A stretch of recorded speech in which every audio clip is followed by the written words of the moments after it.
And welcome back to American Agenda. I'm Heather Childers. Bob Sellers is off today. Federal judges have temporarily blocked an Arkansas law, a law that bans gender-affirming treatments for transgender youth. The law was set to go into effect next week, and it would prohibit doctors from giving hormone blockers, hormone treatment, and sexual reassignment surgery to minors. And this comes as 17 states are coming to Arkansas's defense, demanding that the court uphold the law. Well, child and adolescent family therapist Darby Fox joined us earlier and had to say this. Well, it's a tricky question because, yes, too young, 9, I would agree, is too young. But what we want to do is, it's not gender and sexuality, we have to remember, that are different. And so when we're talking about a transgender, that is associating with the opposite gender that you were born with. So in thinking about that, if we are going to go, it's an extremely excruciating, painful thing for someone to feel that they are not what their body identifies as. So the reason it is we usually treat that medically early on is because we're trying to block puberty. One of the medications is puberty blockers, so that you're prolonging the time until they would then be able to possibly make stronger decisions.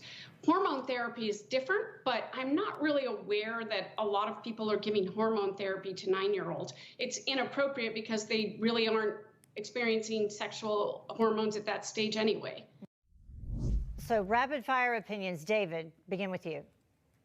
Well, I would do absolutely anything for my children, even though I don't have any, so this is all in theory, right? But I think I would leave it up to a medical expert, right, to determine what the best course of action would be in my child's situation. I can understand there are many, many opinions on this matter, and as your expert said, this is a dicey topic, but if it were me, I would yield to the experts and see what they had to say about the matter. Dennis. As a lawyer, I would have to say, if you were my client, medical care provider, I would advise against doing any of these treatments, any of these procedures, because there's a thing called informed consent, and the law does not recognize anybody under the age of 18 having the capacity to give informed consent, and thereafter, the statute of limitations does not begin to run until you turn 18. I don't want that lawsuit coming up because this minor has now changed their mind that they didn't really want this, that they weren't informed properly. I think it's a bad law.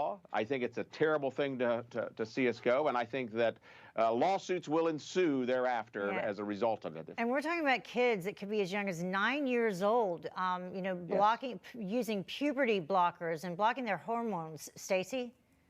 So we watched a video, a part of a documentary at church our pastor showed us of people, and these are foreigners, are in Sweden and Norway, and they went through their parents had this really egalitarian attitude. If you feel like you're in the wrong body, we're going to give you puberty blockers to prevent you from experiencing the deepening of your voice or the growth of breasts or what have you. So they did that, and these two girls, they took the hormone blockers and then they took the testosterone so that they could have their voices deepen, and they developed Adam's apples and they did not develop breasts. And then they realized that they were not transgendered at all. They kind of just came out of it in their later teen years. But it's too late by then. You can't then take a hormone to grow natural breasts. You have to have implants. You can't do anything about the Adam's apple, and you can't change the quality of your voice. These are things that happen during that rush of hormones during puberty. So my advice to people is, of course, seek therapy for your child.